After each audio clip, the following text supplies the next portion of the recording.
Good Saturday, everyone, and welcome into today's daily Bible reading for November the 12th. Today, we are reading together in Job chapter 38. We are beginning the portion of this text where God now enters into the discourse and the discussion. He's going to focus his attention on Job primarily here in 38 through 41. And then he has some words that he'll offer up to everyone who has been involved in these debates and discussions over the vast majority of this text here. He's going to address everyone in chapter 42. As we get into 38, we have already seen Job and Eliphaz, Bildad, and Zophar have their cycles of discourse. Elihu comes in and gives his, I think, 7, 32, 33, 34, 35, 36, 6 chapters of his own thoughts on the matter. And now, after all the people have said what they're going to say, now God is going to correct the record. And he is going to set things straight. He is going to put people in their proper places. And this is, from Job's perspective, this is a very humbling event for Job. I think that's appropriate to describe it in that way. Very humbling event.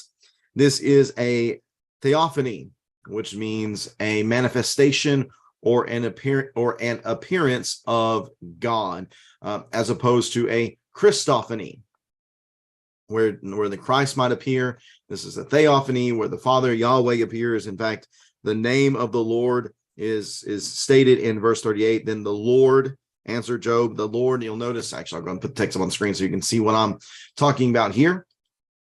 You can see that the Lord is in small capital letters, meaning you have your normal capital L, but then the O-R-D, they are in small capital letters. That normally signifies that this is where the name Yahweh is found. The tetragrammaton, the YHWH, and again, it is consonants, so we don't exactly know for certain how it is to be pronounced, though most people have adopted the way of saying it, Yahweh, and inserting a Y-A-W, let's see, Y-A-W-H, let me, hold on, Y-A-H-W-E-H, there we go. So Y-A-H-W-E-H is normally how most people pronounce it, Yahweh. So we have him described here. I think this is only the second time in the book, I believe, where his name is used in this manner. So we know that it is him answering from the whirlwind, which I don't think this is the same type of whirlwind that we've seen already in the text in various places. This is, again, a theophany where the Lord is now going to appear and give his thoughts on the matter. We're going to see in verse number 2 that Job's knowledge is challenged. He is told to get ready to answer like a man, or the old phrase here is to gird up your loins, get ready to really do something that's going to be difficult for you to do, if not impossible, which it would be impossible for him to do. And then the Lord is going to launch into just interrogating Job and inviting Job to give him the proper understanding of these various things. He's going to talk about his creative power. He's going to talk about controlling weather. He's going to talk about constellations in the sky. He's going to talk about the animal world. There's just so many different things that are going to be discussed here, and it's going to hit Job like a tidal wave. And even if the Lord were to just ask him each of these things individually, Job obviously would have no answer. So we'll see how this is very much so a humbling experience for Job. So with that said, let's go to begin reading here in chapter 38, verse number 1.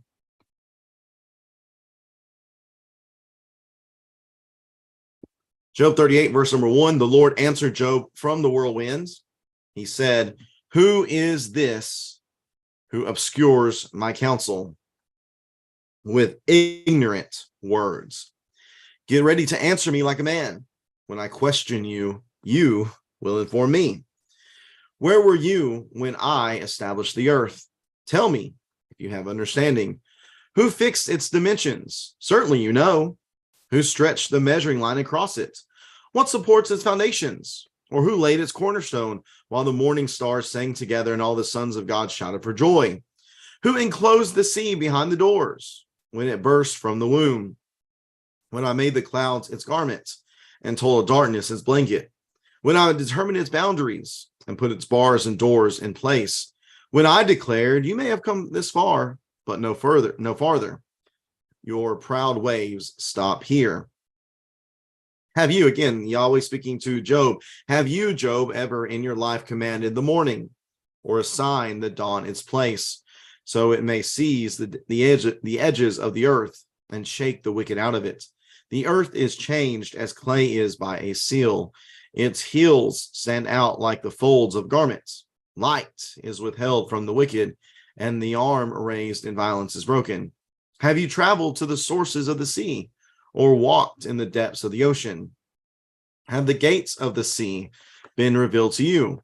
Have you seen the gates of the deep darkness? Have you comprehended the extent of the earth? Tell me, if you know all this. Where is the road to the home of light? Do you know where darkness lives, so you can lead it back to its border? Are you familiar with the paths to its home? Don't you know? You were already born. You have lived so long. Sarcasm. Have you entered the place where the snow is stored? Or have you seen the storehouse of hail, which I hold in reserve for times of trouble, for the day of warfare and battle? What road leads to the place where light is dispersed? Where is the source of the east wind that spreads across the earth? Who cuts a channel for the flooding rain, or clears the way for lightning, to bring rain on an uninhabited land, on a desert with no human life, to satisfy the parched wasteland and cause the grass to sprout? Does the rain have a father? Who fathered the drops of dew? Whose womb did the ice come from? Who gave birth to the frost of heaven? When water becomes as hard as stone and the surface of the watery depths is frozen, can you fasten the chains of the Pleiades or loosen the belt of Orion? Can you bring out the constellations in their season and lead the bear and her cubs? Do you know the laws of heaven? Can you impose its authority on earth? Can you command the clouds so that a flood of water covers you? Can you send out lightning bolts and they go? Do they report to you? Here we are. Who put wisdom in the heart or gave the mind understanding? Who has the wisdom to number the clouds, or who can tilt the water jars of heaven when the dust hardens like cast metal and the clods of dirt stick together? Can you hunt prey for a lioness or satisfy the appetite of young lions when they crouch in their dens and lie in wait within their lairs? Who provides the raven's food when its young cry out to God and wonder about for a lack of food? And that is chapter 38. Now, of course, the discussion, specifically the way that the Lord is talking about things in this moment, it continues through chapter 39. I think that this is one unit together, and then he's going to kind of reset in verse number 40, or excuse me, in chapter 40, where the text tells us that the Lord answered Job. I think there's a reset here to kind of redirect them to a different thought process at that point.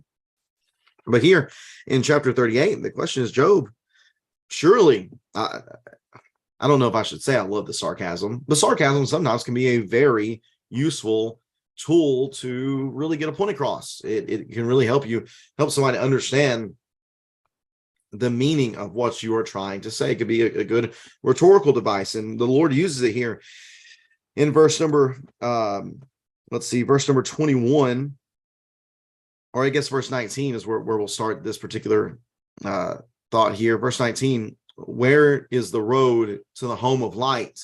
Do you know where darkness lives, so you can lead it back to its border? Are you familiar with the paths of its home? Don't you know you are already born? You have lived so long. Obviously, this is not true, but that's the point. The Lord is really using and employing the tool of sarcasm here to get Job to understand that, Job, you've not really been around that long. You haven't really seen everything that I've seen, and you don't know everything that I know. And that's the point.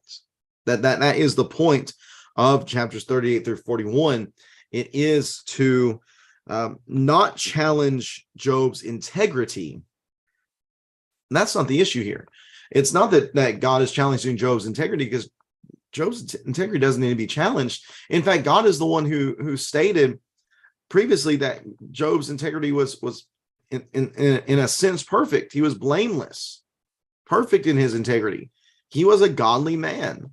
I don't believe that means perfect, but certainly he had not done anything that would have rendered this type of judgment to come upon him, the lives of his children being taken, his possessions, his own physical well-being and such.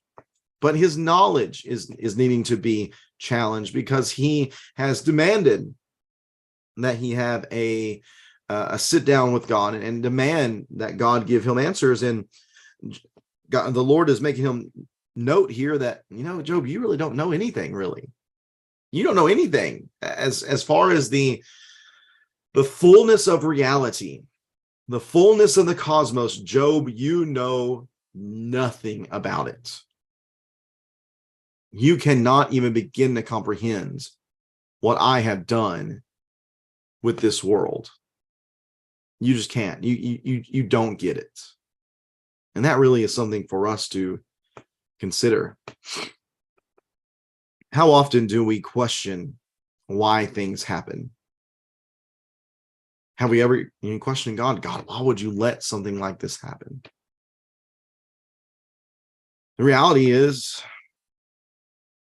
the way this world works, sometimes it's just chaotic. It is beyond our comprehension. We don't know why things, even with the advances that we have made in understanding the way the human body works, understanding sicknesses, cancers, different types of diseases and such. There are still so many things that we just can't comprehend. We don't know why certain things happen. We have no idea why certain diseases or cancers develop. That's because everything that is around is it is so complex. Therefore, as Job is humbled here, we would do well to take a humble mindset as well. To take a humble mindset and to remind ourselves that we really know nothing in the grand scheme of things. And what we do know is a blessing from God is revealed to us here. What we know about God himself and some of the very specifics about God is given to us by his word. I wonder if we sometimes get so upset about not knowing that we fail to be appreciative for what we do know. There are many questions we have about faith or about God or about how things work, and we get frustrated. It's like, I just wish he had revealed this to us, wish that he had told us this. And we became fixated on that instead of just being overwhelmingly appreciative for what we do have in Scripture. I hope that we do. I hope we appreciate very much what has been given to us, what we have within the Bible that does give us, yes, a limited amount of knowledge, but knowledge nonetheless. And we should be very thankful for that, for it is a grace from God. So today, as I'm reminded, as I read about Job, that he knows next to nothing, I realize too that I know next to nothing, and that my power is very, very limited. And yet I need to be thankful to God for what influence he has blessed me with, what power he's blessed me with, what knowledge he has blessed me with, and to learn to be content with what I have. And that doesn't mean that I don't seek to know more. I don't seek to have greater influence at all. I might seek to do those things, and those things can be good if used in the proper way. But it's not about knowing everything. It's not about having all the influence. It's about using well what we do have. May God bless us to do that today. Thanks so much for tuning into this reading. We'll be back at it again in the morning as we read together from Job chapter 39, continuing to work our way through what Yahweh has to say to Job in response to everything that he's observed so far within this text. Thanks for tuning in, everyone.